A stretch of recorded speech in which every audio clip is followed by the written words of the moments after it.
ગાંધીનગરના રાંદેસણના અકસ્માત કેસમાં તપાસ તેજ કરવામાં આવી। આ અકસ્માત કેસમાં તપાસ કમિટીની રચના કરવામાં આવી છે। ગાંધીનગર રેન્જ આઈજી વિરેન્દ્ર યાદવે કમિટી બનાવી અને ડીવાયએસપીની અધ્યક્ષતામાં 3 સભ્યો આ કેસમાં તપાસ કરશે।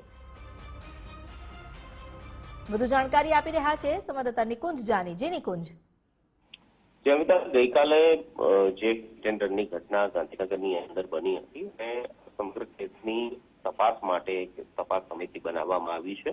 ગાંધીનગર રેન્જ આઈજી એ આ તપાસ સમિતિના આદેશ આપ્યા છે અને ગાંધીનગરના ડીવાયએસપીની અધ્યક્ષતામાં 3 સભ્યોની આ તપાસ સમિતિ જે છે તે આ સમગ્ર ટેન્ડરની જે દુર્ઘટના છે તેની તપાસ કરશે।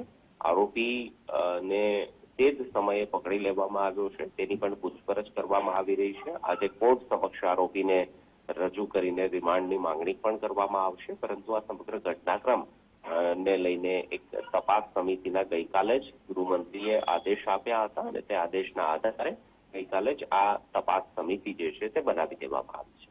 જી, આભાર આપનો જાણકારી આપવા માટે। તો ગઈકાલે જ તપાસ કમિટીની રચના કરવામાં આવી છે। ગૃહ રાજ્યમંત્રીના આદેશ બાદ તપાસનો ધમધમાટ શરૂ કરવામાં આવ્યો અને જે અકસ્માત છે આ કેસમાં આરોપીની તો અટકાયત કરી લેવામાં આવી હતી। હવે આગળ વધુ કાર્યવાહી હાથ ધરાઈ છે।